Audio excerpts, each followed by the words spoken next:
Hello, what's crack? I'm Scotty, and you're not. So I changed that for this. We're talking about Teen Titans. Yay! Go to the movies.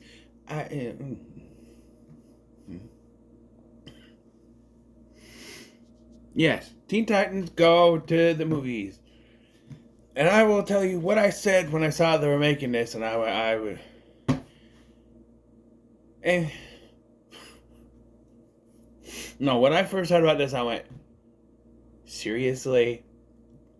The original Teen Titans didn't technically get a movie. You got a TV movie, direct to video. This was going into theaters.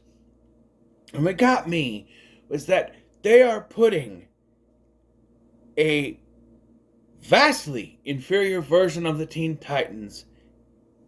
They're giving them a movie and putting it in theaters when the much better version was only relegated to direct to video.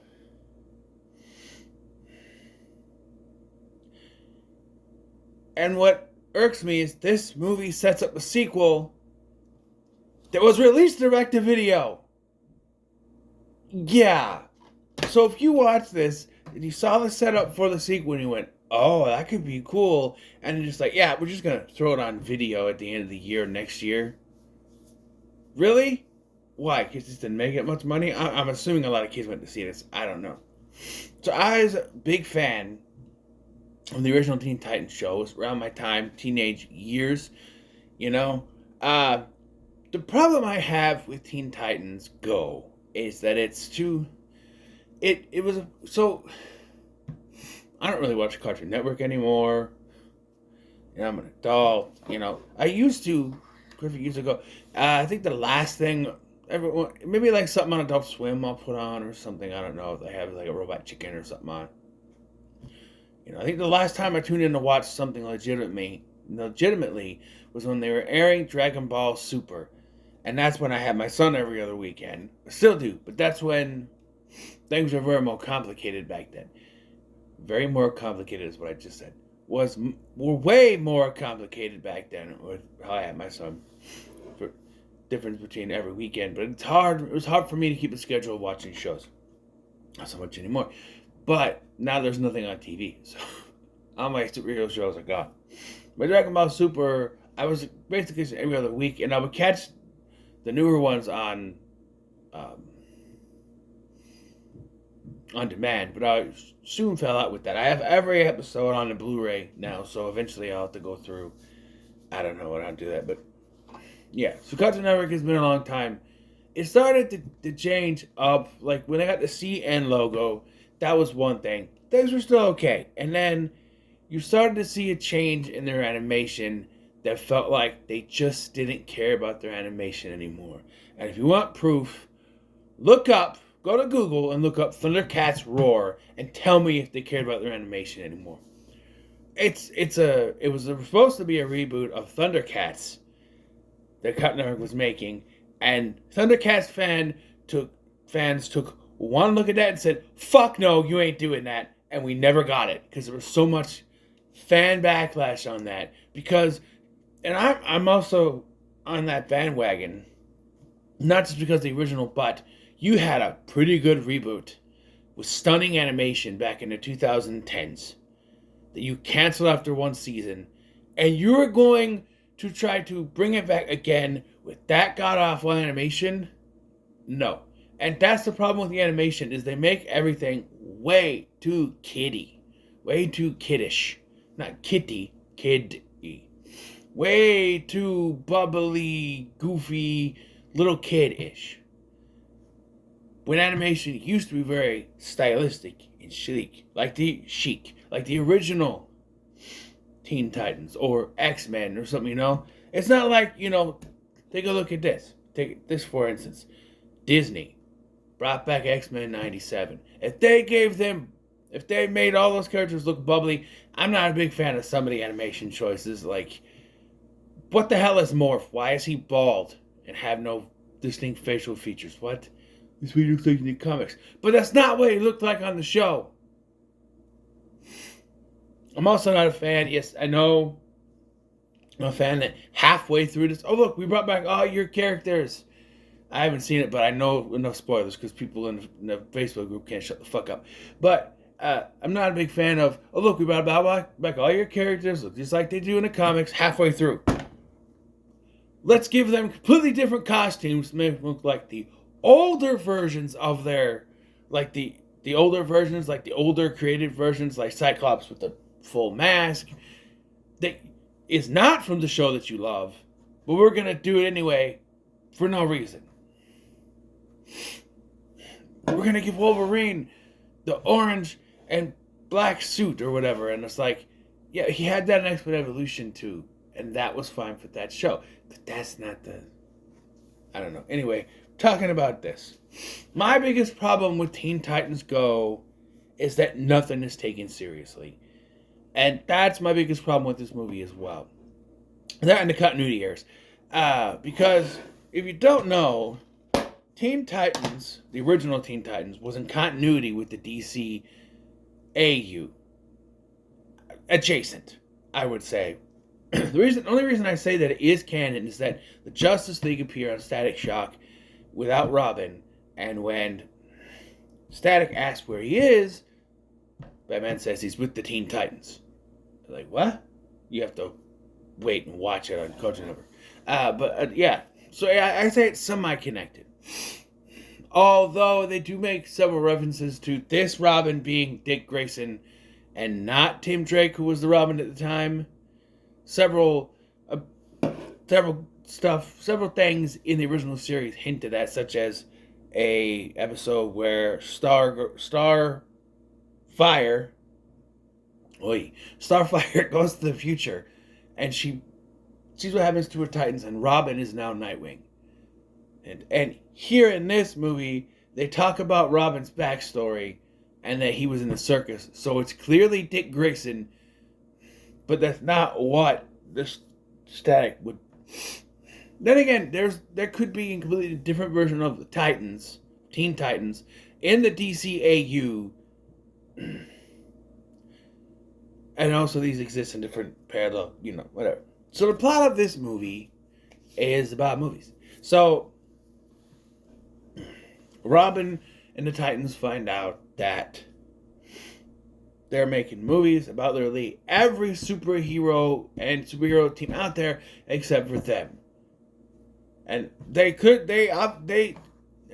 to show you this, they point out like some of the most obscure things, like was it the Guardians of the Unknown, or whatever they're called, the Challengers of the Unknown, which I'd never heard of before. It's an obscure reference, and they're getting their own movie apparently. And I'm like, well, if James Gunn was in control, like he is now, he would do something obscure, like give us a movie about the Authority that nobody knows about, at least not the mainstream. I don't know who they are. It's James, baby, Bubby, I'm begging you, just put this on streaming. It's not going to do good in theaters. It's not. Nobody knows who they are. Not mainstream anyway. Some deep comic fans might go and see it. And if you're thinking this could be a Guardians of the Galaxy situation, yeah, but the Guardians were a little bit more mainstream than these. When you made your announcement, I bet you 99% of them, or 95%, I'll say, of the audience out there, when you said The Authority, something I'm really excited about, went, the what? The who? Huh? I did. And I've loved comic movies since I was a kid. And even I don't know who they are. I'm sure there's one guy out there sitting in his mom's basement going, yes, find me. Yes. But seriously, folks, making every little obscure thing is not going to work. Eternals. I didn't have a punchline, so I decided to throw that out. Especially when you make it a almost 3-hour movie. But yeah, so everyone is getting their own movies except for the Teen Titans. And the person in charge of doing this is obvious villain. Yeah, when you ever come out and go, this is Jade Wilson, I'm like, that's the villain. She did it. It's her. It's her. I'm just like, they're not even trying to hide it. And they play it as a big twist later, which did blow my mind when it happened. Like, I guess I forgot, because I watched this with my son once, and then just kind of disregarded it. I also watched this with my son, but, yeah. I don't remember any of this. I remembered some of this, specifically one song. Oh, this music, this is a musical.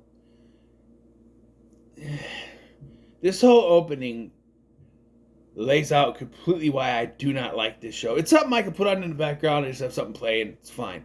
But I can't take it seriously. And I know you're not supposed to, but as a fan of the original Teen Titans, it frustrates me. So, there's a giant bubble villain. Yeah, he's a balloon villain. The ballooner, balloon, I don't know what he's called. Balloon Man. Something like that. And there's no continuity with even this character, because there's points where he's getting shot with bullets and nothing happens, but then he'll get hit with Robin's Batarang thing and it'll pop. Or if they're going to play it for a joke, he gets hit in the butt and it makes a fart joke. And I'm just going, of course this has to amount to a fart joke. Because I'm watching this opening scene, like, this is actually pretty good. This is actually pretty well done. This works. And then it literally takes all the air out of the scene. And it also doesn't make any sense that all this stuff is happening to the Balloon Man. None of the stuff is popping until it's supposed to. It's a cartoon, I know, but still. And then Superman, Batman, and Wonder Woman, or Superman, Green Lantern, and Wonder Woman show up. Superman voiced by Nicolas Cage. Finally, I get to be Superman. My one and only appearance. Actually, we don't talk about that. Right. Much like with the Green Lantern reference, where they're like, oh, we made a movie. Yeah, and the Green Lantern's like, there was a Green Lantern movie. We don't talk about that. And it is Jon Stewart Green Lantern in this, by the way. I think it would have been funnier if it was Hal Jordan, but, you know. And it would have been funny, and I know he would never have done it, if it was Hal Jordan and you got Ryan Reynolds to voice for this cameo. There was a Green Lantern movie. We don't talk about it, you know? Because multiple lanterns can exist at the same time, apparently. So, yeah, and they're going to the premiere for this new Batman movie, because Batman v Superman Part 2. That would never get made. And they just making a big joke about Martha. What's your mother's name? Martha. My mommy's name is Martha, too. Oh, wait. What's your father's name? Jonathan? My daddy's name is Thomas. I'm just like, okay, we get it. You're taking the joke that everybody laughed at the Martha thing. Sure, fine. And then they go one step further, like Robin thinks he's going to get his own movie. And it's Alfred. And then the Batmobile. And then a utility belt. I think you could have stopped with Alfred. The other two is a little too much overkill. Like I said, this is presented by Jade Wilson. She's the bad guy, by the way. I mean, come on. The name, Jade Wilson. That sounds like Wade Wilson. No, they make that joke later. No. That sounds like Slade Wilson. It's obviously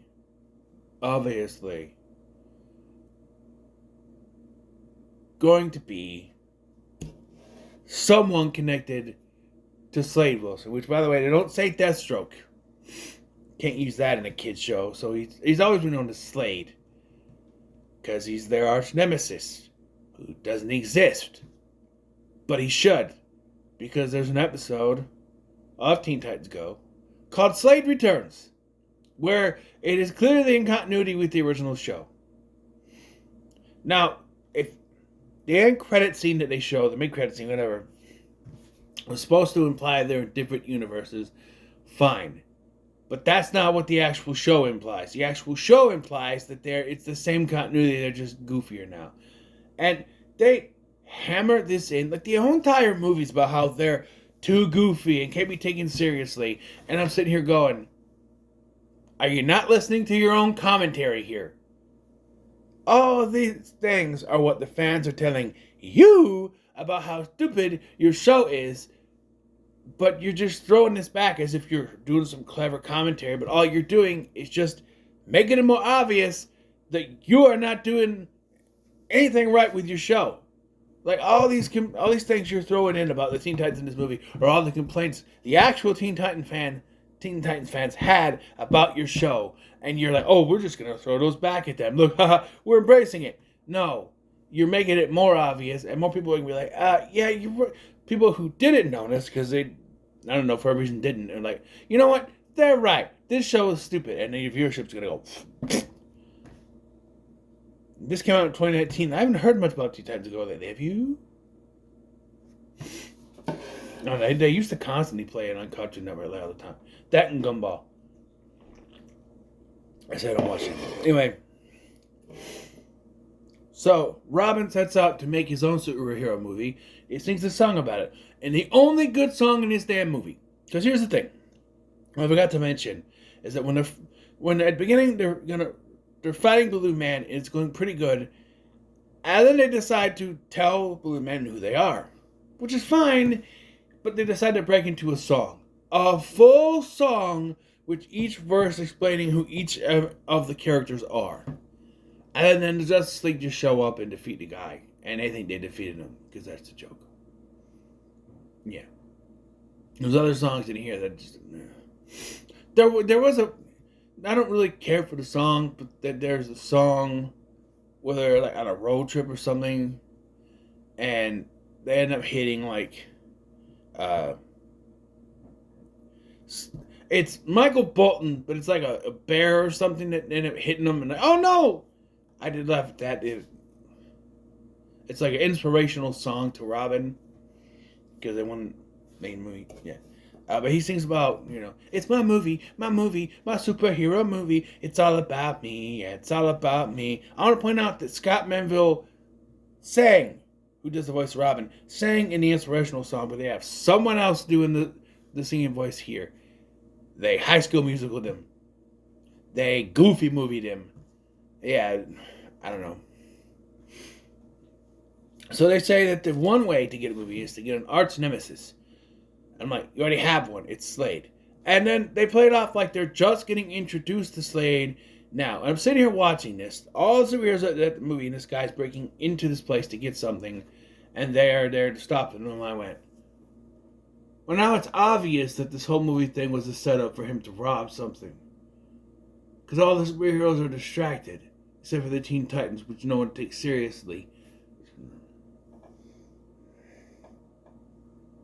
I don't know. But, yeah, so we got an arch nemesis. They say that Slade is their arch nemesis. Sort of. And then they go to see Jade Wilson to make their movie, and she refuses to do it. And we get a Stan Lee cameo before he's reminded. He realizes, oh, this is a DC movie. Yeah. Oh, this pissed me off because they keep pulling this joke. I understand it is the most obvious joke you can make to make kids laugh. Deadpool just came out a few years prior. Sequel came out a couple of years after that. I get it. But when this is supposed to be in the fucking continuity of the original show, you cannot have these characters who should already know who Slade is call him fucking Deadpool. And they do it several times. My hand hurts. Sorry. You cannot do that. If an offhanded other character like Plastic Man or one of the Challengers of the Unknown did it, or even Stan Lee, have Stan Lee's cameo be the joke, where he's walking by and go, hey, are you Deadpool? I'm not Deadpool. And blow him up or something. Hey, I'm not the only Marvel guy here. I'm not Deadpool. Something like that. But when you have to essentially ignore all canon from both series to make a joke that is literally will amount to people at home going, huh. It's not a belly laugh. It's not a ha ha ha laugh out loud thing. People go, huh, yeah, sure, funny, yeah, Deadpool, Deathstroke, sure. But then they make it like 2 or 3 more times afterwards. It's not funny, and it makes no sense within the continuity. Because you wrote that joke, you have to write they don't know who Slade is, which makes no sense because they should know who he is, because this is also in continuity with the original show. And maybe they explain things in this one, I don't know, but I don't know.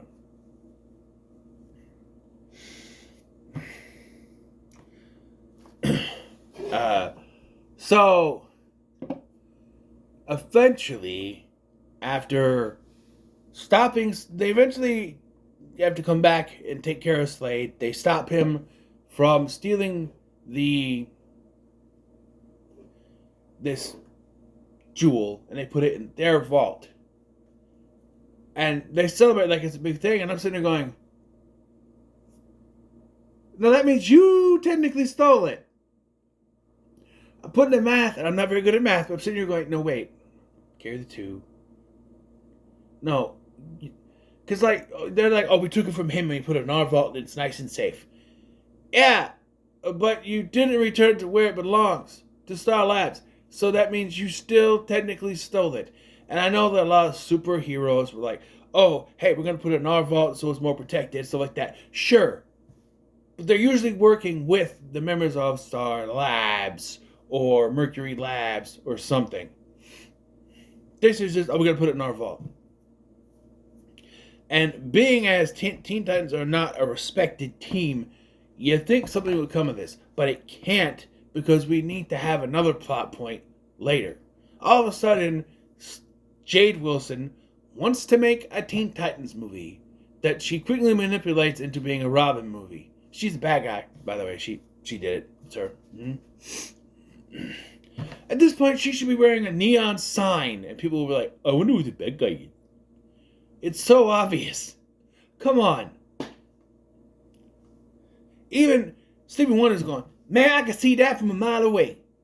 Come on. Ray Charles is dead, and he's going, that's obvious. You know what I mean? Nah, I'm not making a Hellcat joke. I'm just saying, it's, oh man. It could be more obvious if we had a big neon sign pointing at her, saying villain. But, yeah. She manipulates, because they find what's a doomsday device that she says, oh, it's just badly named for streaming things all over the place. Okay. No. You're not calling it a doomsday device and saying that it's going to be for streaming. Also, you can't call something else doomsday in a universe where someone else called doomsday already exists. Call it something else. Because you think doomsday, you think Superman. And like, the Titans go to destroy it, Superman stops them after being tricked into thinking that Lois Lane's in trouble again or something. He's like, no, you can't destroy it because of plot convenience.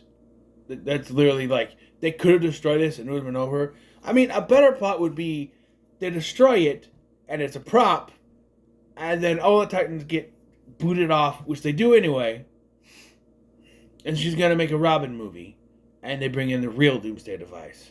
Oh, we rebuilt it, we had a spare, whatever. That would have been the more appropriate, but I don't know. So, she tricks Robin, she's the villain, by the way, into, she's like, oh, hey, we got this set, we built it to make it look just like your vault, and just as he goes to punch in the number, he gets hit by a mysterious falling lamp light thing, and he wakes up and is fine. He's like, oh, hey, it's fine, let's just shoot this seed again, and he just, like, pretending to put it in. You go, no, you have to actually put it in, so he actually puts in the code. And it turns out that they're actually in his vault because, surprise, she's the villain. Now, if it was obvious that she's the villain, this twist kind of...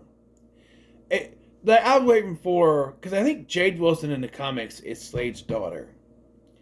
No, it's just Slade and Drag. And they do make fun of he takes it off and he's wearing his mask, and they're like, oh, you were wearing a mask on top of your other mask. Yeah, I got pretty sweaty. I'm like, okay, so he's just dressed as a woman. Progressive, I guess.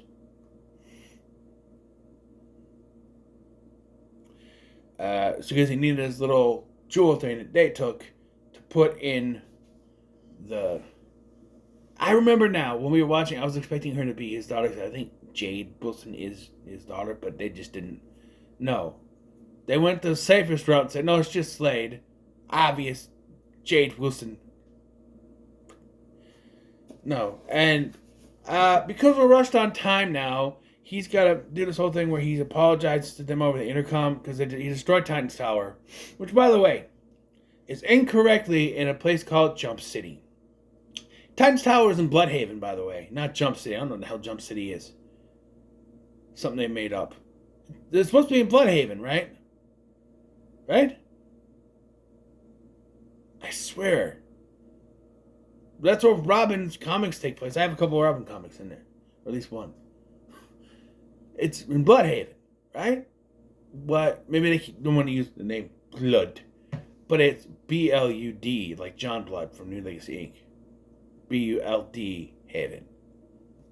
I don't know. Maybe it sounds blood. No. Jump City. It's a comic book movie, so I would say it sounds fake, but all comic book things sound fake. Anyway, he makes this big apology to them over the intercom, and they're just there. Another movie would have it drawn out. Oh, you ditched us, and you want to make your movie. All about you, all about you. No, we gotta rush this climax, so we're just all cool with you now. Which makes no sense. The original Teen Titans would never. They would have a big conversation about this, and he would apologize, and he would cry, and then he'd get back together, and yeah. But no, we gotta rush this. So now it's time for the climax of the movie, where, again, it starts as it was going to be big, because she's up there to introduce the Robin movie, which is going to hypnotize everyone in the world. And then the Teen Titans show up, and again, in a movie that was trying to draw it out, they would make this claim, and then the superheroes would not believe them and throw them out. And they'd have to find a way to prove it. By the way, there's a running joke that really shouldn't be a running joke, where they go to the studio, like, they go to get into the premiere, and the bouncer won't let them in. So what do we do? And rightfully so, Raven goes, I can make portals. Oh yeah, do that. So they portal in. Cool. That joke worked. They do it again. They go to the studio and they're like, nope, you're not unless you can't come in. Well, now what do we do? And she's like, portals? Right, portals. And I'm just like, why didn't you just have her portal you in? Why go to the entrance? And then, when they finally get their movie, they do it again, but they play it differently. Where they walk up and he's like, stop. And one of them, I think it's Starfire, we're supposed to be here, or something like that, she yells out. Or is it, I think it's Raven, or someone yells like, oh my God, we're on the list. And like, oh wait, you're the Teen Titans? Come right in. You know, that. But like, the second time they should have just portaled in. But no, this climax, they show up, they rip the mask off, prove that he's the bad guy, and what we should have had was a bunch of superheroes beating the crap out of Slade. But no, he pushes the button, everyone's hypnotized, so now the Teen Titans have to save the day, because of course they do. It's their movie, I guess, and they do. Yep, they save the day, they stop Slade, but they let Slade go because that's how arch nemesis work. No. By the way, when they're naming off arch nemesis, they're like, Superman has Lex Luthor, and Green Lantern has Sinestro, and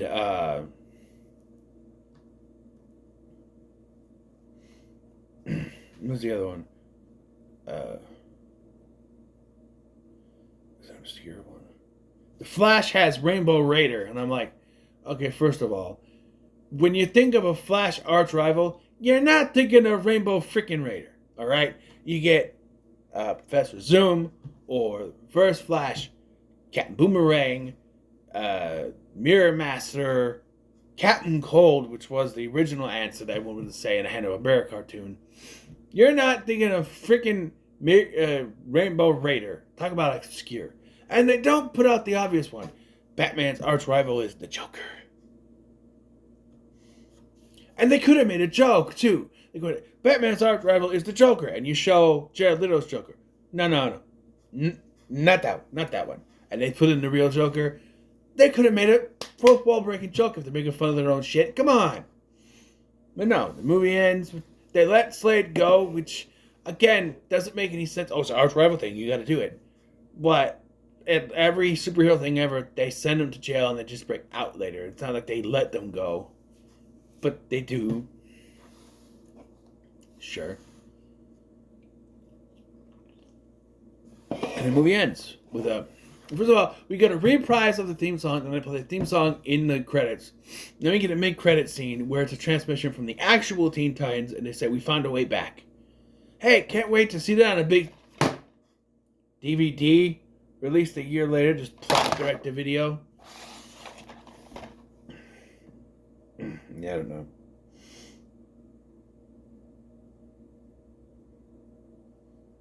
I wonder how they got all the voice actors to come back. Oh, wait, it's the same voice actors, which is why it inherently makes you think this is in the same continuity. You try to really think about it, it gives you a headache. I'm going to give this the middle of the road. It's fine for what it is, but the original Teen Titans is so much better. For as unnecessary as Trouble in Tokyo was as a supposed series finale, it at least took things somewhat serious. Well, eventually I have to look at that, because I have the rest of the series, but they didn't put the movie with the rest of the show for some goddamn reason. So, yeah. So what are your thoughts on Teen Titans Go to the movies? Let me know in the comments below. Make sure to like, share, and subscribe. Thank you for watching. I've been Scotty, and I'll see you in the next one.